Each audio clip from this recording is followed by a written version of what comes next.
বিশ্ব ক্রিকেটে এমন নজির নেই কারোর।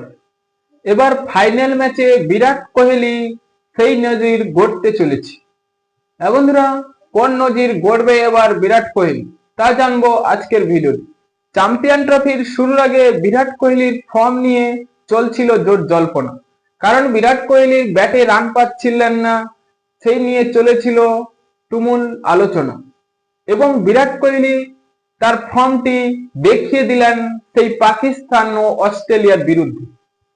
পাকিস্তানের বিরুদ্ধে সেঞ্চুরি করে দেখিয়ে দিলেন তিনি বড় ম্যাচের প্লেয়ার। এবং অস্ট্রেলিয়ার বিরুদ্ধে 84 রান করে ম্যাচ উইনিং পারি খেললেন সেই বিরাট কোহলি। এবং সমালোচকের সবার মুখে জবাব দিলেন এবার বিরাট কোহলি চ্যাম্পিয়ন ট্রফির জন্য কতটা গুরুত্বপূর্ণ এই ক্রিকেটার। পাকিস্তানের বিরুদ্ধে ও অস্ট্রেলিয়ার বিরুদ্ধে অনবদ্য ইনিংস খেলে একাধিক রেকর্ড গড়লেন বিরাট কোহলি।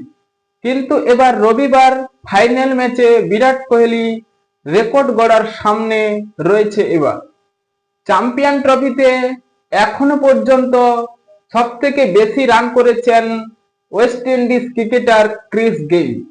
তার রান আছে 791।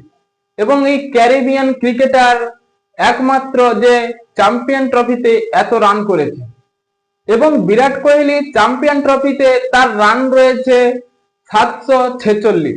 এবং আর 46 রান করতে পারলে এবার শীর্ষে উঠে আসবে এই বিরাট কোহলি। এছাড়াও চ্যাম্পিয়ন ট্রফিতে কোনো ব্যাটার এখনো পর্যন্ত 800 রানের গন্ডি টপকাতে পারেন।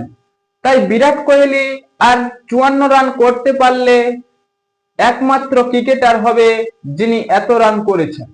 তাই বিশ্ব রেকর্ড গড়তে চলেছে এবার বিরাট কোহলি। তবে কি বিরাট কোহলি এই রেকর্ডটি গড়তে পারবে?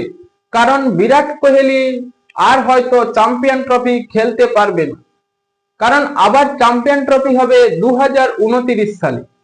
সেখানে হয়তো বিরাট কোহলি আর খেলতে দেখা যাবে না। বন্ধুরা, বিরাট কোহলির এটাই সুযোগ। এবারে চ্যাম্পিয়ন ট্রফিতে আর 45 রান করতে পারলে বিরাট কোহলি ইতিহাসের একটি নাম করতে পারে। বন্ধুরা, বিরাট কোহলি যে ফর্মে রয়েছে হয়তো পারবে, কিন্তু তাকে ধৈর্যশীল একটি ব্যাটিং খেলতে হবে এবং ম্যাচ উইনিং একটি পারি খেলতে হবে, তবেই বিরাট কোহলি এই নজিরটি গড়তে পারবে। বন্ধুরা, আপনাদের কি মনে হয় বিরাট কোহলি এই নজিরটি বা রেকর্ড গড়ে সবাইকে চমকে দেবেন? এখনই আপনাদের মতামত কমেন্ট বক্সে লিখে জানিয়ে দিন এবং চ্যানেলটি সাবস্ক্রাইব করে আমাদের পাশেই থাকুন। ভিডিওটি শেষ পর্যন্ত দেখার জন্য আপনাকে অসংখ্য ধন্যবাদ।